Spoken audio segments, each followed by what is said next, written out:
In the blazing heat of an August morning in 216 BCE, the fate of the ancient world hung by a thread.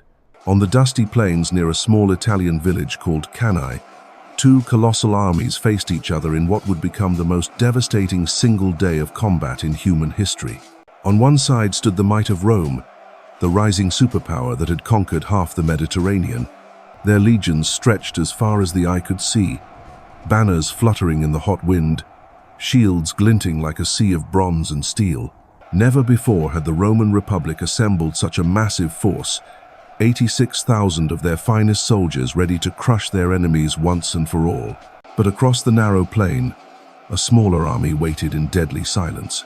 Led by a Carthaginian general whose very name struck terror into Roman hearts, this force of barely 50,000 men would orchestrate a masterpiece of tactical brilliance so devastating, so perfectly executed, that it would be studied by military commanders for the next 2,000 years. This was Hannibal Barca, the man who had crossed the Alps with elephants, the nightmare that haunted Roman dreams. And on this scorching day, he would deliver a blow so catastrophic that it nearly brought the greatest empire in history to its knees. What unfolded at Cannae was not just a battle. It was a slaughter of such epic proportions that 20% of Rome's fighting men would perish in a single afternoon. Entire bloodlines would be wiped out. The Roman Senate would lose nearly a third of its members in one day. The screams of the dying would echo across the Italian countryside as the most powerful army ever assembled by Rome was systematically annihilated by a brilliant tactical trap. But how did it come to this? How did Rome, master of the Mediterranean, find itself staring into the abyss at the hands of a foreign invader? The answer lies in the audacious journey of one man whose hatred for Rome burned so fiercely that he would risk everything on the most impossible military gamble in history. The seeds of this catastrophe were planted years before, when young Hannibal knelt before his father Hamilcar and swore an oath that would echo through eternity.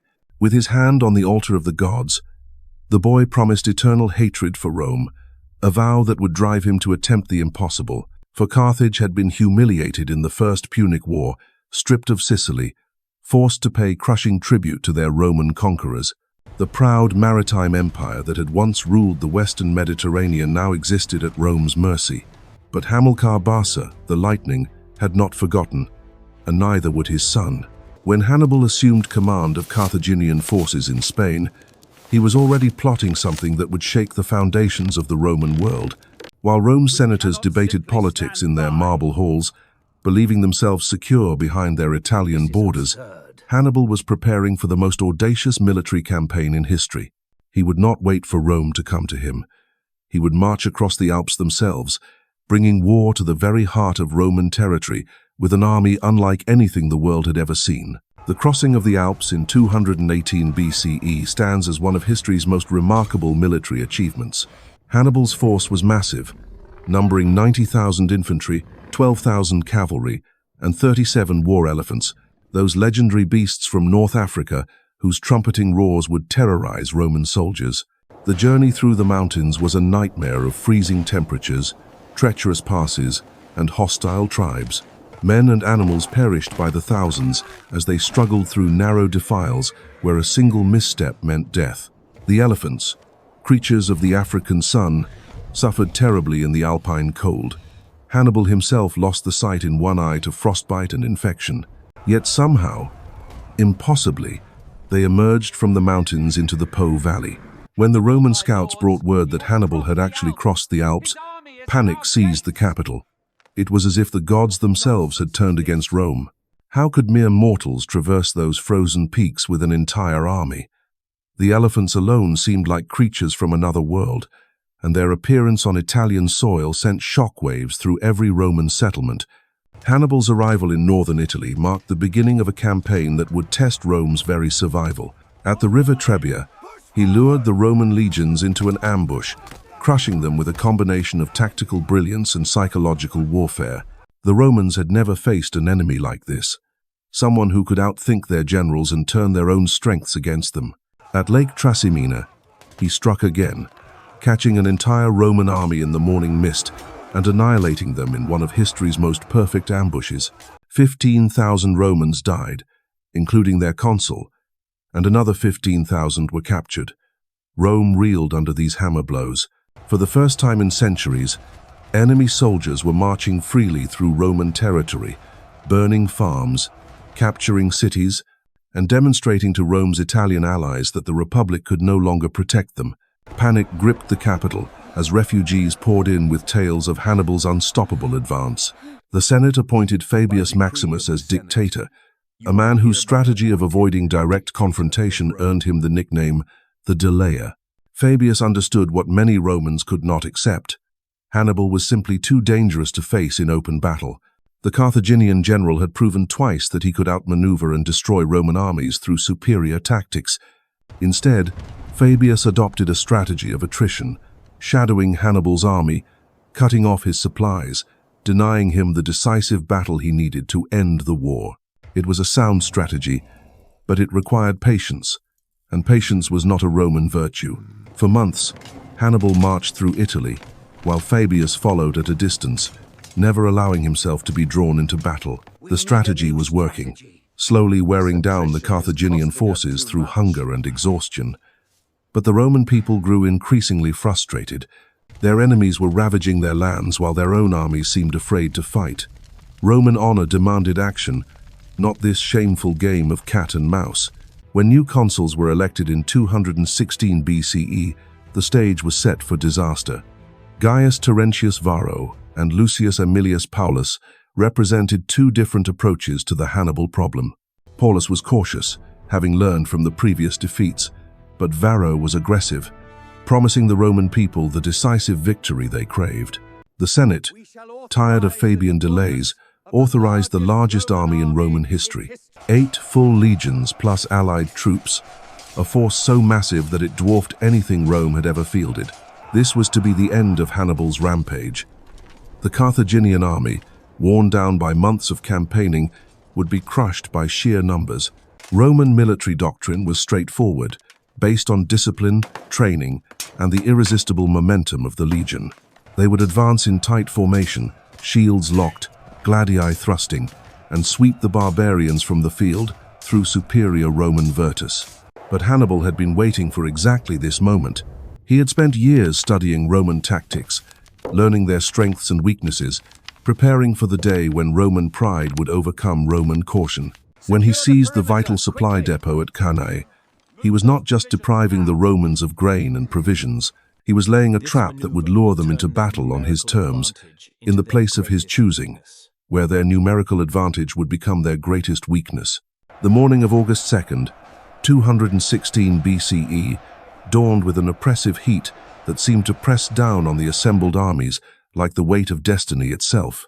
The air shimmered above the dusty plains as 86,000 Roman soldiers prepared for what they believed would be their greatest triumph. Consul Varro, commanding on this fateful day, surveyed his massive host with satisfaction. Here was Roman power in all its terrible glory, rank upon rank of legionaries stretching beyond the horizon, their armor gleaming, their standards proud against the burning sky. The Romans had learned nothing from their previous defeats. In their minds, Trebia and Trasimene had been flukes, tricks played by a clever barbarian who would finally meet his match against the full might of Rome. They deployed in their traditional formation, but deeper than ever before, believing that sheer weight of numbers would smash through any defense Hannibal could devise. The legions packed tight, shoulder to shoulder, a human battering ram of bronze and steel that would crush everything in its path. But across the narrow field, Hannibal watched with the calm eyes of a master craftsman about to unveil his greatest work. He had positioned his forces with meticulous care, every unit placed not for glory but for function. The hot Libeccio wind blew directly into Roman faces, filling their eyes with dust and sand, while his own men had the wind at their backs. The river Aufidus secured one flank, forcing the Romans into an even tighter formation. Every element of the battlefield had been calculated, every advantage seized. Hannibal's army was a patchwork of nations united under his genius. Gallic warriors with their long swords and fierce war cries stood beside Spanish infantry with their deadly falcata blades. Numidian cavalry, the finest horsemen in the world, waited on the flanks like wolves preparing to hunt. African veterans, survivors of a dozen campaigns, gripped their captured Roman weapons with deadly familiarity. This was not just an army, it was a weapon forged in the furnace of war and tempered by Hannibal's tactical brilliance. The Carthaginian formation seemed almost casual compared to the rigid Roman deployment. In the center, Hannibal placed his Gallic and Spanish troops, deliberately arranging them in a slight convex curve that bulged toward the enemy. To Roman eyes, this looked like weakness, an invitation to attack. But on the flanks, hidden from Roman view, stood the real teeth of Hannibal's trap. His African veterans, the most experienced soldiers in his army, waited in perfect discipline while the heavy cavalry took position on the wings. When the trumpet sounded and the Roman advance began, it was like watching a great machine lumber into motion. 80,000 men stepped forward as one, their hobnailed sandals drumming against the earth in perfect rhythm. The ground trembled under their march, and dust clouds rose behind them like the smoke of some vast funeral pyre. This was the moment of truth, when Roman discipline and courage would be tested against Carthaginian cunning. The initial collision was thunderous. Roman shields crashed against Gallic swords, Spanish points thrust at Roman throats, and the air filled with the screams of dying men and the clash of bronze on iron. The Gallic center, fighting with desperate courage, began to give ground under the relentless Roman pressure. Step by step they retreated, their line bending inward like a bow being drawn. To the Romans, it looked like victory.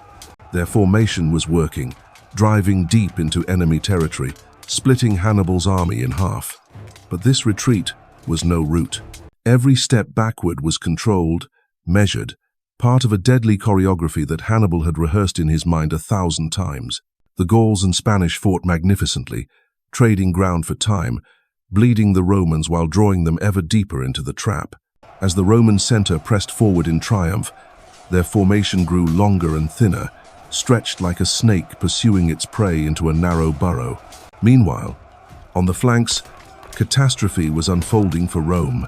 Hannibal's heavy cavalry, led by his brother-in-law Hasdrubal, smashed into the Roman horse with devastating effect. The Roman cavalry, never their strong suit, crumbled almost immediately under the assault of these veteran warriors. In minutes, Rome's mounted arm was scattered to the winds, leaving the infantry's flanks completely exposed. The Numidian light cavalry on the opposite wing engaged in their traditional hit-and-run tactics, keeping the Italian allied horse busy while the real destruction unfolded elsewhere. These desert warriors were masters of mounted warfare, striking like lightning and vanishing like smoke, always just out of reach but never allowing their enemies a moment's peace. As the Roman center drove deeper into Hannibal's deliberately weakening line, the trap began to close. The African infantry, silent and disciplined as death itself, wheeled inward from both flanks. These were no barbarian warriors fighting for glory. They were professionals, veterans of countless campaigns, armed with captured Roman equipment and trained in Roman tactics. They knew exactly what they were doing as they closed the jaws of the trap. The moment of realization came slowly to the Romans. First, confusion, as their officers tried to understand why enemy soldiers were appearing on their flanks. Then growing alarm as they realized they were being surrounded. Finally, pure terror as the truth became clear. They were not winning this battle. They were being systematically destroyed. Hannibal's cavalry, having scattered the Roman horse, now swept behind the enemy formation to complete the encirclement. The Romans found themselves pressed together in an ever-shrinking pocket, unable to maneuver, unable to retreat, unable to bring their superior numbers to bear. The killing ground was prepared, and the slaughter was about to begin. What followed was not a battle but a massacre. Packed so tightly they could barely lift their weapons, the Romans became helpless targets for Carthaginian spears and swords. Men were trampled by their own comrades, suffocated in the crush of bodies, or simply hacked down where they stood. The proud legions that had marched out that morning in perfect formation were now a writhing mass of panic and desperation. Consul Paullus, the more cautious of the two commanders, died fighting in the melee, cut down while trying to rally his men. Around him fell the flower of Roman nobility, senators and equites who had come to witness what they thought would be their greatest triumph. The standards of Rome, symbols of her power and glory, were trampled into the blood-soaked earth. The screams of the dying filled the air as Rome's greatest army was torn apart like wheat before the scythe. In the center of this hellish carnage, Roman soldiers pressed so tightly together they could not even fall when struck down. Bodies remained upright, held in place by the crushing weight of their comrades, while Carthaginian weapons found their marks again and again. The dust turned to mud beneath their feet, soaked crimson with the blood of tens of thousands. Hannibal himself rode through the chaos, his one good eye surveying the destruction with cold satisfaction. This was what he had dreamed of since that day he knelt before his father's altar. This was his answer to Roman arrogance, his gift to the gods who demanded vengeance for Carthage's humiliation. Every Roman death was a prayer answered, every broken legion a step closer to the justice his people deserved. The heat of the August sun beat down mercilessly on the killing field, but it was nothing compared to the furnace of Hannibal's hatred. For years he had planned this moment, calculating every move, preparing every contingency. The Romans had walked into his trap with all the blind confidence of a people who believed themselves masters of the world. Now they were learning the price of that arrogance in blood and agony. Some Roman officers tried desperately to break through the encirclement, leading small groups of men in doomed charges against the Carthaginian ring. But there was no escape from this carefully constructed tomb. Hannibal's veterans met every assault with disciplined precision, their shields locked, their spears thrusting forward in deadly rhythm. The Africans fought with the calm professionalism of men who had seen 100 battlefields, while the Gauls and Spanish warriors howled their war cries as they cut down the trapped legionaries. The Numidian cavalry darted in and out of the melee like hunting wolves, their javelins finding targets among any Romans who tried to flee. These desert warriors had perfected the art of mounted warfare over generations, and they showed no mercy to the broken remnants of Rome's mounted force. Horses screamed and fell, their riders crushed beneath them or pierced by African spears. As the sun reached its peak, the slaughter intensified. Roman discipline, the foundation of their military success, crumbled under the psychological horror of total encirclement. Men who had stood firm in a dozen battles now broke and ran, only to find themselves pressed back into the killing ground by their own terrified comrades. Officers shouted orders that no one could hear over the din of combat. Standards fell as their bearers were cut down, the sacred eagles of Rome tumbling into the dust. The younger Romans, many fighting their first major battle, wept openly as they died. These were boys who had dreamed of glory, of following in the footsteps of their fathers and grandfathers who had built the empire. Instead, they found themselves trapped in a nightmare where courage meant nothing and numbers counted for less than nothing. Their blood mingled with that of grizzled veterans who had conquered half the Mediterranean, all of them equal now in death. Consul Varro, the architect of this disaster, fought his way to the edge of the encirclement with a small band of cavalry. Unlike his co-consul Paullus, who had died with honor among his men, Varro chose survival over glory. He spurred his horse through the Carthaginian lines and fled toward the town of Venusia, leaving behind the greatest army Rome had ever assembled to die in the August heat. The irony was not lost on Hannibal. The Romans, so proud of their military machine, had been destroyed by their own greatest strength. Their discipline had made them predictable, their courage had made them reckless, and their numbers had made them vulnerable. They had marched into battle believing that Roman virtus would triumph over barbarian cunning, and instead found themselves outsmarted by a general who understood war as both art and science. As afternoon wore on toward evening, the killing began to slow. Not from mercy, but from simple exhaustion. The Carthaginians had been slaughtering Romans for hours, and even the strongest arm grows weary from such work. The field was carpeted with bodies stacked 3 and 4 deep in places, a monument to tactical genius and strategic folly. The survivors, perhaps 10,000 Romans who had somehow escaped the initial encirclement, huddled in 2 nearby camps, wounded and demoralized beyond description. They had witnessed the annihilation of their entire army, seen their greatest generals cut down, watched their sacred standards trampled into the earth. Many wept for fallen brothers, sons, and fathers. Others simply stared into nothing, their minds broken by the magnitude of the catastrophe. Hannibal's own losses were remarkably light, perhaps 6,000 men from his army of 50,000. The disparity was almost incomprehensible. Roman sources would later claim that 70,000 of their soldiers died that day, while others put the number at 55,000. Whatever the exact count, the scale of destruction was unprecedented in the annals of warfare. Among the Roman dead lay the cream of their society. 29 of the 48 military tribunes had perished, along with 80 men of senatorial rank.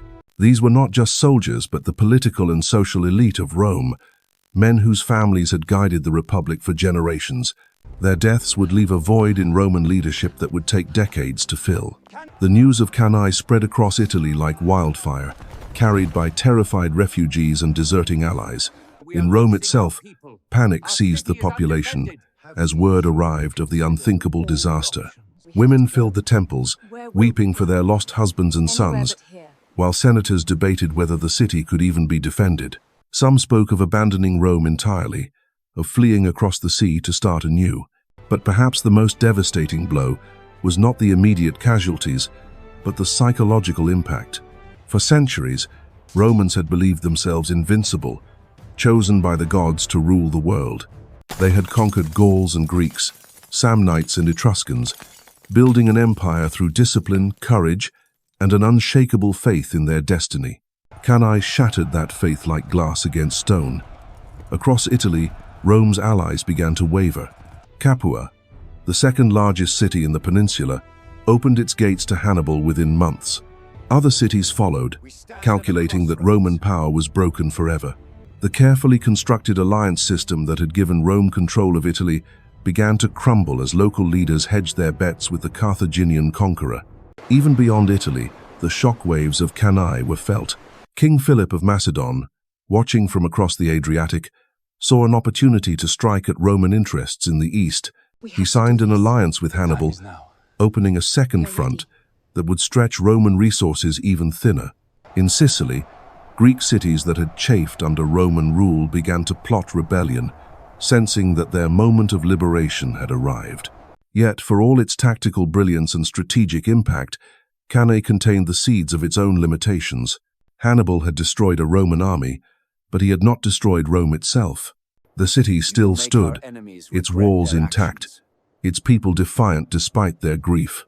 The Romans had learned a bitter lesson about overconfidence, but they had not learned surrender. In the aftermath of the battle, a remarkable transformation began to take place in Roman society. The disaster forced them to abandon their traditional tactics and adopt new strategies. They returned to the Fabian approach of avoiding pitched battles, instead focusing on cutting Hannibal's supply lines and denying him the decisive engagements he needed. It was a humbling retreat from their aggressive traditions, but it was also the beginning of their eventual victory. The Roman capacity for resilience, forged over centuries of warfare, now faced its ultimate test.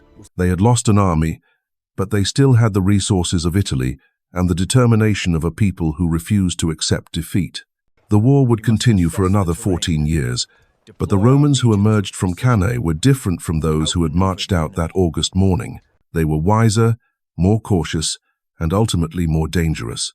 Hannibal had won the greatest tactical victory in military history, but he had also awakened a sleeping giant. The Romans would not make the same mistakes again. They would learn from their defeat, adapt their strategies, and eventually turn their humiliation into the foundation of even greater conquests. Cannae was not just the story of a battle won and lost. It was the crucible in which the future masters of the Mediterranean were forged through blood and fire. The blood-soaked field of Cannae would haunt Roman nightmares for generations. But in that moment of supreme triumph, Hannibal faced a choice that would echo through history. His officers urged him to march on Rome immediately, while the capital lay defenseless and paralyzed with terror. "Give me the cavalry," pleaded Maharbal, his most trusted lieutenant, "and in 5 days you shall dine in the capital." The road to Rome stretched open before them, defended only by the ghosts of the legions that lay rotting in the August Sunday. But Hannibal hesitated. His army, though victorious, was exhausted from the slaughter. His men needed rest, his wounded required care, and his supplies were running dangerously low after months of campaigning in hostile territory. More critically, he lacked the siege equipment necessary to break down Rome's massive walls. The Carthaginian general, for all his tactical genius, had never been equipped for a siege of such magnitude. His strength lay in movement, in striking like lightning and vanishing like smoke. The irony of Cannae lingers through the centuries like the dust of that August battlefield. Hannibal had achieved the impossible, orchestrating the most perfect tactical victory in military history, yet victory itself became his prison. That moment of hesitation before Rome's walls would define the fate of two civilizations.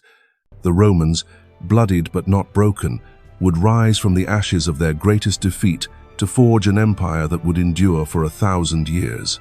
And Hannibal, the genius who had brought Rome to its knees, would be remembered not as a conqueror, but as the man who proved that even perfect victories can lead to ultimate defeat when strategy fails to match tactical brilliance.